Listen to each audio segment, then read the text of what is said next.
हम स्टार्ट करते हैं क्वेश्चन नंबर 6। तो क्वेश्चन नंबर 6 के अंदर वो कहता है कि हमारे पास एक फंक्शन है, show that the parametric equation, कि हमारे पास एक फंक्शन की पैरामीट्रिक इक्वेशंस दी गई हैं। जो भी फंक्शन है उसकी पैरामीट्रिक इक्वेशन गिवन होंगी। तीन हमारे पास क्वेश्चन है। इन तीनों क्वेश्चन के अंदर हमारे पास एक फंक्शन की पैरामीट्रिक इक्वेशन गिवन है और हमने उसको स्टैंडर्ड इक्वेशन के अंदर बदलना है। मतलब ये है कि x is equal to a t square, y is equal to 2at। ये पैरामीट्रिक इक्वेशंस हैं किसकी? पैराबोला की। ठीक है, अब हमने इन पैरामीट्रिक इक्वेशंस से ये जो पैरामीट्रिक इक्वेशन है हमने पैराबोला की स्टैंडर्ड फॉर्म बनानी है और वो किसके इक्वल होती है? Y square is equal to 4ax। यहाँ पर भी हमारे पास दो इक्वेशनें गिवन है और हमने किसकी बनानी है? एलिप्स की। इसकी भी दो पैरामीट्रिक इक्वेशन गिवन है तो हमने किसकी बनानी है? हाइपरबोला की। तो हम स्टार्ट करते हैं पहले पार्ट से। तो पहले पार्ट के अंदर x is equal to a t square और y is equal to 2at represent the equation of parabola, ये हमने फाइंड करना है। तो ये दोनों इक्वेशन जो है ये कौन सी इक्वेशंस हैं? पैरामीट्रिक इक्वेशंस हैं। ठीक है, तो पैरामीट्रिक इक्वेशन में एटलीस्ट जो है वो दो होती हैं हमारे पास। ठीक है, इसके लिए हम यहाँ पर इसको पैराबोला के अंदर बदलना है स्टैंडर्ड फॉर्म के अंदर, जो कि क्या है? Y square is equal to 4ax। ठीक है, हमने इस इक्वेशन को दे दिया नाम 1 का और दूसरी को नाम दे दिया 2 का। ठीक है, इसको 1 कह दिया, इसको 2 कह दिया। अब यहाँ से आपने काम ये करना है कि जिसमें से t की वैल्यू जो है, यहाँ पर इसमें देखें t वेरिएबल नहीं है। ठीक है, अब आपने t को एलिमिनेट करना है। ठीक है, तो जिसमें से t की वैल्यू आसानी से निकल जाए वहाँ से आपने t की वैल्यू निकालनी है। तो देखें यहाँ पर स्क्वायर है, यहाँ पर स्क्वायर नहीं है, तो हम 2 से निकालते हैं t की वैल्यू। तो हम यहाँ पर देखो लिखा मैंने find the value of t from the question number 1 2। ठीक है ना, 2 से हमने t की वैल्यू निकाली तो क्या आ जाएगा? 2a उधर जाके क्या हो जाएगा? डिवाइड तो y ओवर 2a। ये जो t की वैल्यू आई है वो आप यहाँ पर 1 के अंदर जो है वो पुट कर दें। तो यहाँ पर जब पुट करेंगे वही मैंने लिखते हैं know put the value of t question number 1। तो क्वेश्चन नंबर 1 के अंदर अगर पुट करें तो हमारे पास x वैसे ही आ जाएगा, a वैसे ही आ जाएगा और t की जगह पर क्या आ जाएगा? Y square Y over 2a और ऊपर क्या आ जाएगा? स्क्वायर। a वैसे ही आ गया, यहाँ पर बनेगा y square over 4a square. a के a से कैंसिल हो जाएगा तो हमें मिलेगा क्या? x is equal to y square over 4a। अब ये जो 4a उधर जाके क्या हो जाएगा? मल्टीप्लाई। तो मल्टीप्लाई करने के बाद आपको मिलेगा y square is equal to 4ax। और ये क्या कहलाती है? ये ही इक्वेशन है किसकी? पैराबोला की। और पैराबोला होता किस तरह का है? पैराबोला भी हमारे पास एक कॉनिक है। कॉनिक किसे कहते हैं? जिस तरह का हमारे पास सर्कल है। ठीक है, ये हमारे पास एक कॉनिक है, ट्राइंगल है, ये सारी कॉनिक्स हैं। अब ये इसकी शेप किस तरह की होती है? तो ये हमारे पास वो पैराबोला है। ठीक है, ये एक पैराबोला की डायग्राम है, ये वाली जो हमारे पास दिखाई दे रही है। ठीक है, इसको कहते हैं राइटवर्ड पैराबोला। ठीक है ना, अगर इस तरफ होता तो ये लेफ्टवर्ड पैराबोला होना था। अगर ये ऊपर की तरफ बना होता तो ये हमारे पास होता था ओपन अपवर्ड। ठीक है, अगर नीचे की तरफ होता तो ये डाउनवर्ड पैराबोला होता। तो ये हमारे पास जो एस है इसको कहते हैं फोकस ऑफ द पैराबोला, और ये जो ए है इसको कहते हैं हमारे पास इसका ओरिजिन। ठीक है ना, यहाँ पर ले लिया जाता है, इसको ओरिजिन के तौर पर मान लिया जाता है। ठीक है, और ये हमारे पास Y square is equal to 4ax, ये हमारे पास इक्वेशन है इसकी पैराबोला की।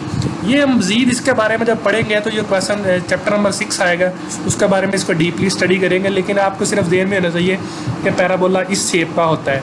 तो यही हमने क्वेश्चन बनानी थी। चलते हैं नेक्स्ट क्वेश्चन के ऊपर जो सेकंड पार्ट है। तो सेकंड पार्ट के अंदर अगर देखा जाए तो ये हमारे पास x is equal to a cos theta और y इज इक्वल टू क्या है? b sin theta. अब यहाँ से हमने जो रिप्रेजेंट करना है वो एलिप्स की बनानी है। तो एलिप्स के बारे में अभी हम देखेंगे कि एलिप्स कैसी होती है। ठीक है, तो यहाँ से हम स्टार्ट करते हैं कि इसको मैंने a का नाम दे दिया, दूसरी को हमने क्या दे दिया? b का। अब आप यहाँ से करेंगे क्या?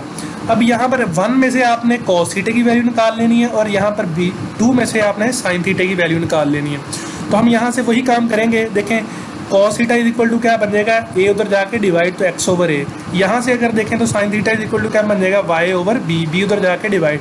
तो मैंने इसको 3 कह दिया, इसको 4 कह दिया।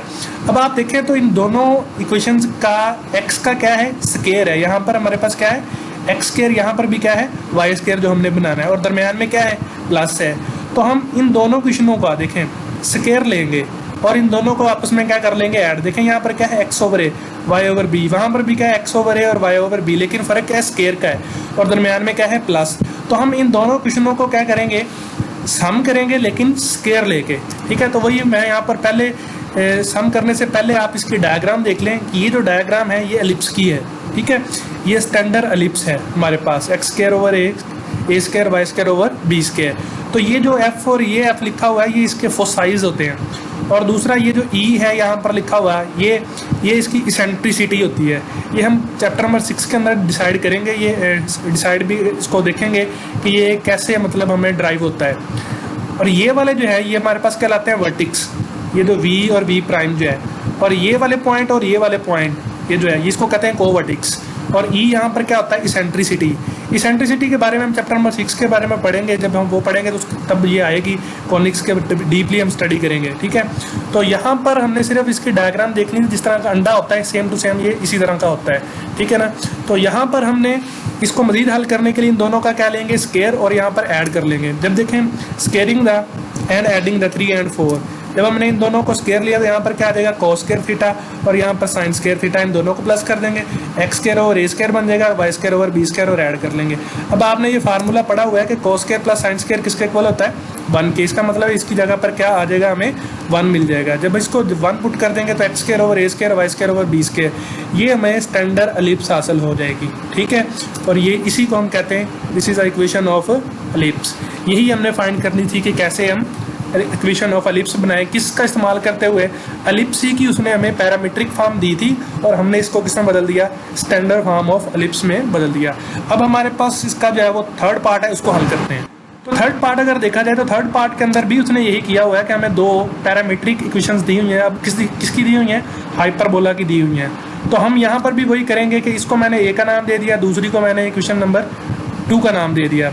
तो इसको यहाँ से सीकेंड की वैल्यू निकालेंगे, यहाँ से tan की। तो मैंने सीकेंड की वैल्यू निकाली तो x ओवर a, और यहाँ से मैंने वैल्यू निकाली जब tan की, तो यहाँ पर क्या बन गई, y ओवर b। अब देखें यहाँ पर देखें स्केयर है लेकिन दरमियान में क्या है, माइनस है, और x स्केयर पहले है और उसमें से y स्केयर माइनस हो रहा है। इसका मतलब ये है कि हम यहाँ पर क्या करेंगे, x square A square minus Y square over B square, मतलब 3 में से 4 वाली इक्वेशन को क्या कर देंगे, माइनस कर देंगे।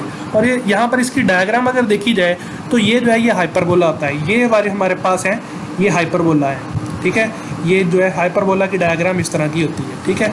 और ये जो है ये हमारे पास इन लाइनों को कहते हैं सिम्टोड्स, जैसा कि उसने ऊपर लिखा हुआ है, ये दोनों सिम्टोड्स हैं।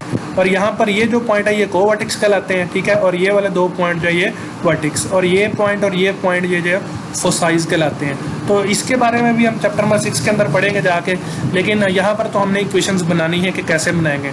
तो मैंने यहाँ पर देखें क्या किया, मैंने स्केयरिंग द 3 and 4, पहले इन दोनों का क्या लेंगे, स्केयर, लेकिन इक्वेशन नंबर 4 को किस में से माइनस करेंगे, 3 में से। तो वही हमने कर दिया। यहाँ पर क्या देगा, सेकंड स्केयर माइनस क्या आएगा, tan स्केयर। यहाँ पर क्या देगा, एक्स स्केयर ओवर ए square minus Y square over B square. अब ये जो आप फार्मूला होता है ये किसके इक्वल है, ये 1 के।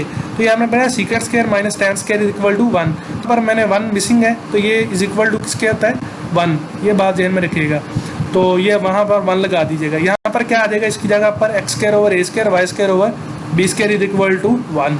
जब ये 1 लगेगा तो ये हमारे पास कौन सी फॉर्म बन जाएगी, standard form of hyperbola. This is called equation of parabola. तो यही हमने यहाँ पर बनाना था कि पैराबोला जो है वो किस तरह उसकी पैरामीट्रिक इक्वेशन से बनाया जा सकता है। तो ये इसकी डायग्राम है और ये हमारे पास इसकी डेरिवेशन होगी। शुक्रिया, अल्लाह।